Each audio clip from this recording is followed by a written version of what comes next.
Out on the scene, 150 spoke gleam. Whip sitting low, they call it the dream team. Wet paint dripping, slicker than the rain. Mexican lead spot, where we learn the game. Garage therapy, wrench work precision. Motors roar loud, that's a cold tradition. Music bumping heavy, speakers from hearts. Chrome wires glisten, this the fine art. Spinning tires, burning rubber, white smoke flies. Highways of canvas, paint streaking the skies. Riding through life on a custom throne. Mexican lease garage where the legends are grown. Got the hood vibing, tools clank like a beat beneath. Yo, what's good, YouTube? It's your boy Mexican Lee back with another video. This is not going to be a how-to video or, you know, taking anything apart, putting anything back together. Just wanted to give you a real quick update. As far as what I've gotten done, I didn't take any footage of it. I've just been kind of just jumping in the shop last minute. If I feel okay, whether I got out of work or right before work, I might put an hour in here, hour in there. So I didn't want to hurry up and have to throw the phone on the tripod and go through all that. So a lot of this stuff I did behind closed doors. Excuse me. Man, there's a lot of pollen going around and shit right now. I probably sound a little plugged up. But man, I got a lot done past couple days. I took Friday and Saturday off for one of my homeboys. He's a fellow YouTuber as well. Griffin Family Ballin'. Y'all go check him out on YouTube. He works at the plant with me, and he's also from Michigan. He's from Pontiac, Michigan. I'm from Saginaw, Michigan. So we've known each other for some years now. He's helped me out with my channel here and there. Anyways, they were supposed to have a car show today, Saturday, and they had to postpone. I'm not sure what the details were, but I said, okay, cool, you know, no problem. Let me know when the next one's going, you know, the next date, and we'll be sure to be there, me and my car club. But, man, I was able to get a lot done. Let's go ahead and get this camera turned around and show y'all what we got. So, as y'all seen in the shorts that I posted, I was able to get pretty much all my plastics painted. These are the leftover parts that I have to paint, which was all the parts pretty much on the dash cluster, or the gauge cluster, the glove box, you know, the piece that goes under the steering column, the speaker grills, you know, these go on the A-pillar, right there on the top, and then this top section goes behind the dash, so these got to go on first. Got to paint those. I still got to paint my center console. I'm going to paint it for now, and I may still go ahead and make me a center console. I'm not sure yet. I don't know if I want to take that much more time and have the car down, but we'll see how it goes. I got to paint these pieces for the rear quarter windows. I forgot those. My son did come out here and scuff sand them, so those are ready. This is the dashboard. I ended up putting some epoxy on these areas right here. I had a couple of small, I ain't gonna say cracks, but I guess they were kind of cracks where the body work, the putty that I put in there, it ended up started kind of separating from the plastic. And I kind of knew better not to use that shit when I first did it, but man, I didn't think it was gonna really even last this long. But now I went ahead and put some epoxy in there, so that dried overnight. We're about to sand that smooth, get some primer on it, and then we'll dye the dash the same color as the rest of the interior. I went ahead and got my seat brackets, the tracks off the seats. My upholsterer, I don't know if he just didn't have the time to do them or forgot to do them, but it didn't matter. I went ahead and took care of them. I let these bad boys soak in Evaporust for a couple days. Brought them back out, scrubbed them down with some Scotch-Brite, and rinsed them off last night. And now we painted them just now, so we're letting those dry. And oh, as far as my wheels, yo, I hope they passed the test as far as getting the tires mounted on them. My tire guy out here, big shout out to Arts Tires and Wheels, home of the Gangster White Wall. He's man, ever since I came out here, I've always read about him in Lowrider magazine, but ever since I met him and been doing business with him, man, he's a real great stand-up guy, and I've never had any issues with my wires leaking. I a lot of times when you guys out there are getting these rims done, you have to make sure you have a good tire guy, because they'll end up splitting the seal and then you're supposed to leak. And that's what happened to these wheels. My buddy I sold them to, his tire guy jacked them up. So probably didn't even tell him. He put the rubber band tires on there and he was riding. Kept losing air here and there. He didn't know why. So I went ahead and bought them back. Took them rubber bands off. Went with a decent, a little bit taller tire. That way I know she'll ride a lot better. But the sealer that I put on it, so far it held up. Art said that I did a great job, and that made me feel good, because I don't do that shit right there regularly. So I did try to clean my table off, but it got messy again, because I've been working on this roof, my slider, and I told y'all my idea as far as putting a piece of steel in these areas in the middle where they weren't, this was just bare metal, man, and this shit was so flimsy. But I went with the same size, thickness of flat stock steel of this bracket that they send you with the kit. All they do is send you the corners, and that's to help the corners not split. But I went ahead, took it a step further, went to Lowe's, got me a 1-inch by 1/8 inch thick flat stock steel, 4 foot, and I just cut them down to the sizes I needed. And I glued that shit in last night with some panel bond. And I can't sit my fat ass up here on the roof, which nobody ever will, but man, that is pretty sturdy, along with this piece and the bracket that I made out of the factory support beams that were in here. I cut them down, welded them together, and then I welded them in the roof. Put a little bit of Rust-Oleum paint on them just so they don't rust. But dude, man, this shit is way better. It's not so flimsy like it was. If I would have welded it, it would have probably been a lot stronger. But I didn't want to have to go through, covering all my glass and shit again. I will spray some foam in here just to, make it stick to this. But shit, for the most part, he's ready. He's ready to rock and roll. Now I can do body work up here, which I'm not gonna do at this point. I'm gonna ride this car probably the rest of the summer, and then when winter hits, then I'll break it down fully and go ahead and do my paint and body. But like I told you before, I always want to make sure all my mechanical shit is done, run and drive, and I don't want to have no issues with it. I test it out first before I do any kind of paint work, paint and body. I always make sure everything is up to par.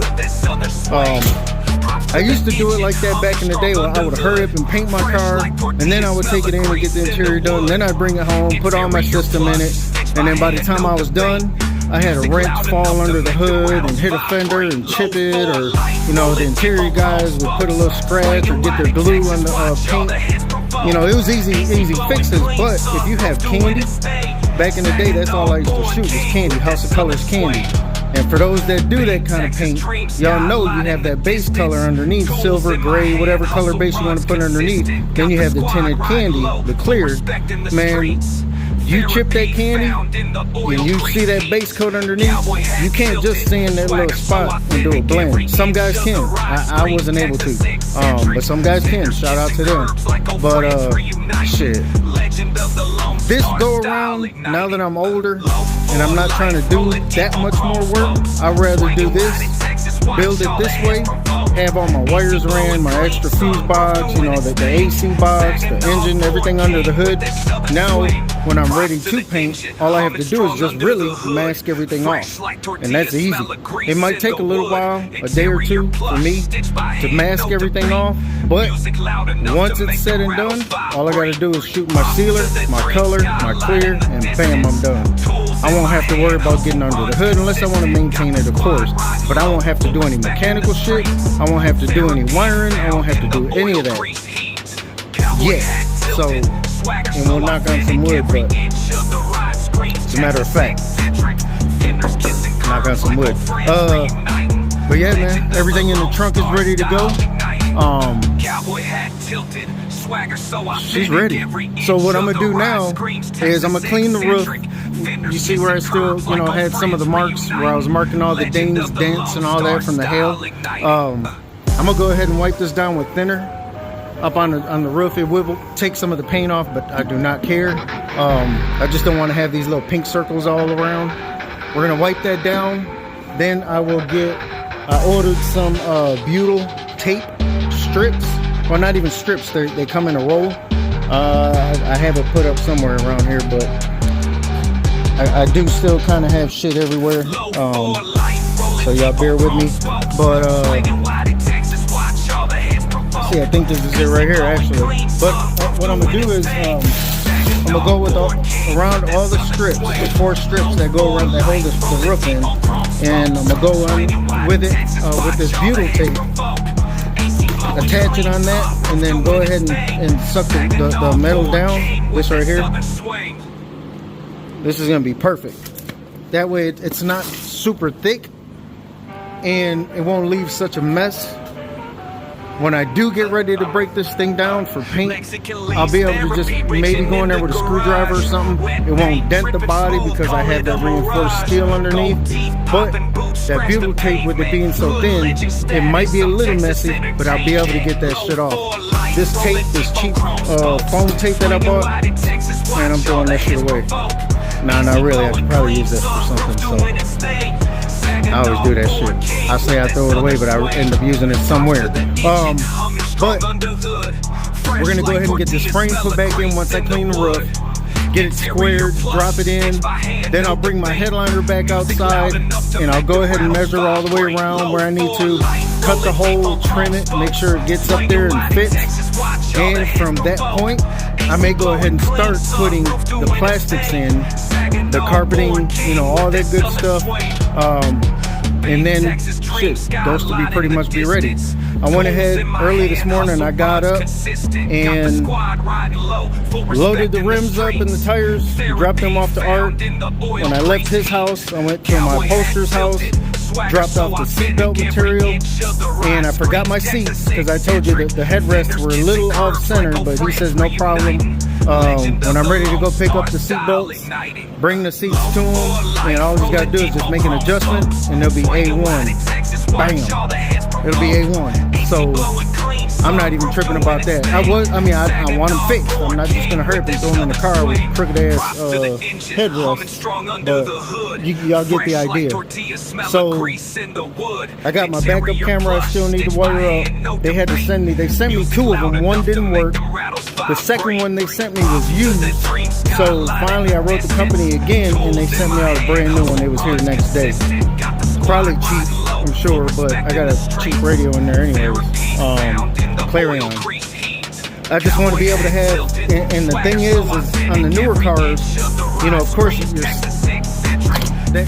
plate doesn't go down, so I'm gonna have to mount this on the license plate so I can see, when I'm backing up. I don't want to be tagging my bumper. If it was a chrome bumper, I wouldn't be pressed. But this thing is gonna be painted, so I don't want to crack it, and I don't want to tear up my paint. So I wire that up.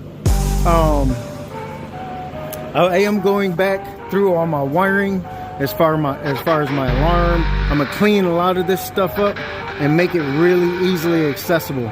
That way, if I need to get in there and mess with the alarm or whatever, I don't want wires and shit hanging all from underneath my car.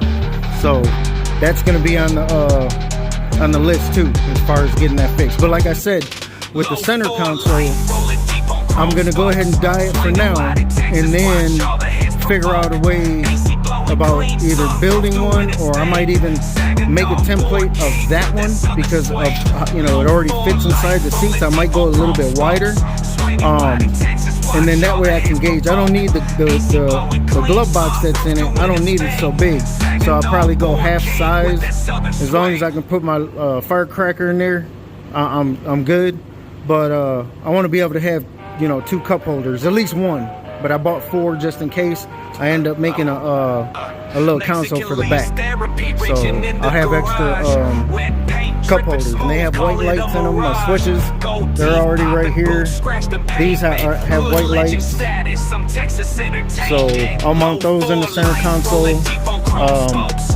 Hey man, for y'all that had already taken out your dashboards and stuff like that, deleted your computer, I noticed there's this wire that goes to I'm thinking it has something to do, camera won't focus that great, but I'm thinking it has something to do with the cruise control, but I'm not really sure. It screws in back of the speedo gauge.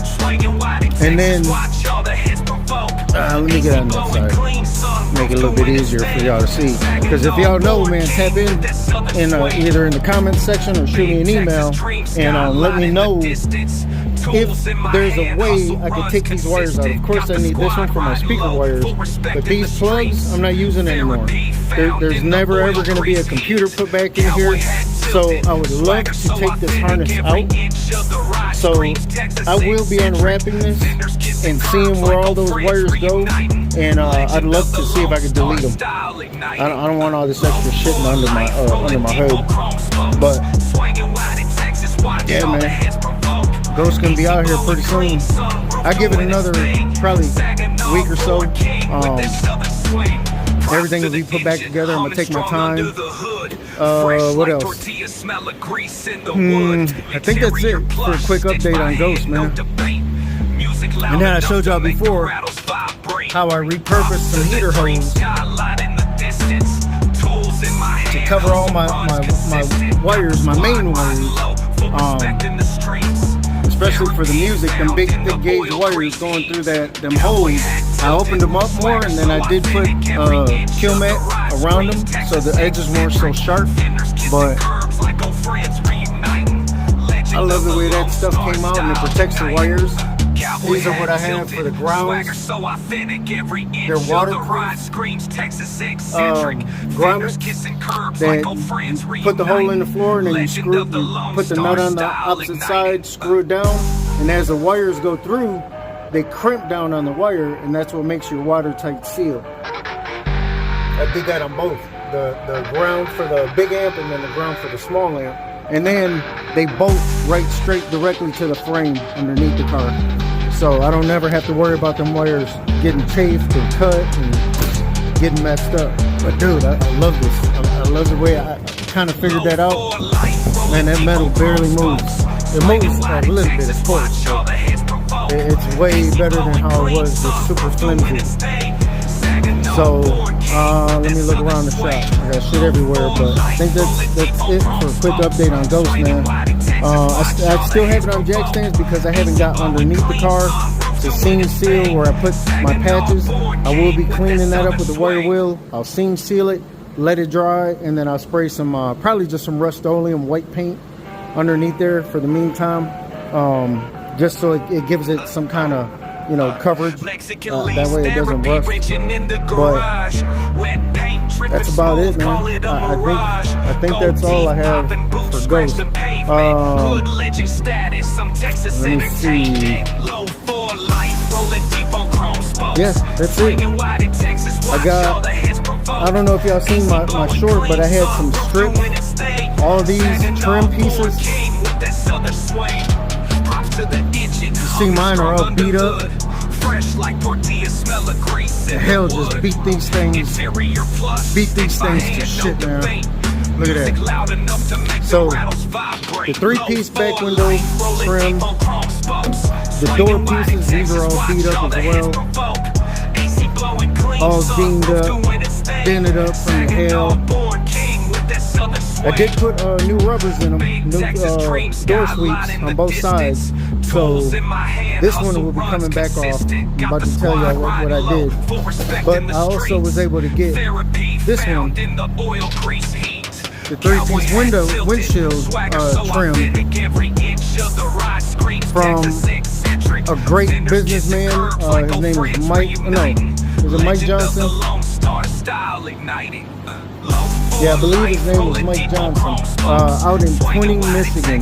He's all over the G-Body forums, Classic G-Body Garage. He's on that forum. Great businessman. prices were a little steep, but hey man, for the pieces that he sent me, that trim, this trim, and then for the doors, and I just hit them up this week. I didn't really realize that these were all beat up, so I'm getting these. It's a three-piece trim set, so I'm getting these from him too. But yo, the pieces that he sent me look brand new from a car in Michigan. So all them pieces won't be getting put on Ghost until I actually paint the car. I'm gonna wrap them up in some foam and I'm gonna put them away upstairs. I also he sent me, I bought a front reinforcement bar from him. I couldn't find one down here nowhere or nearby. Mine is twisted, it's bent a little bit. I also got some parts for the Regal. So all in all, man, things are coming along really, really good. But I'm really digging this color, man. As you can see, the color difference from the factory color that I went with. And like I said, it was a little too brown for me. It would have probably matched the factory color carpet, but I went with a different color. But this shit right here, man, I am not complaining at all. And then the seat belts, they're real bright. They're just like this color right here. They match exactly with the stitching that I'm gonna have in my seats. So, man, I believe everything's on point. Can't wait to get Ghost back on the road. So, we're gonna go ahead and end this video, y'all. I gotta go pick my truck up from a buddy of mine who detailed it for me. But y'all stay tuned, man. Y'all stay tuned, and I appreciate everybody out there, man. I thank y'all. I want to thank y'all from the bottom of my heart. I reached 300. I believe I'm at 301 subs. So thank you to each and every one of y'all, man. I really, really do appreciate it. Like I told y'all before, and I'm gonna keep saying it, I didn't expect to get 50. Shit, 25. And I'm glad my homie Boom Custom, I'm glad he talked me into doing a YouTube. So please, y'all, please hit that subscribe button if you haven't already. Tell your friends, family, you know, even the haters. Shit, they ain't gotta like me. All they gotta do is just tap that button. You know, subscribe for a little homeboy, man. I appreciate it. But y'all stay tuned, man. We got more stuff coming for Ghost. And I'll be back on Lucky 2 Times here real soon too. So we're gonna go balls to the wall on that. But y'all stay tuned, man. Like, comment, subscribe. Mexican Leads Therapy Garage, man. Right. Out on the scene, 1 in 50 spoke gleam. Whips sitting low, they call it the dream team. Wet paint dripping, slicker than the rain. Mexican lead spot, where we learn the game. Garage therapy, wrench work precision. Motors roar loud, that's a cold tradition. Music bumping heavy, speakers from hearts. Chrome wires glisten, this the fine art. Spinning tires, burning rubber, white smoke flies. Highways of canvas, paint streaking the skies. Riding through life on a custom throne. Mexican Leads Garage, where the legends are grown. Got the hood vibing, tools clank like a beat. Beneath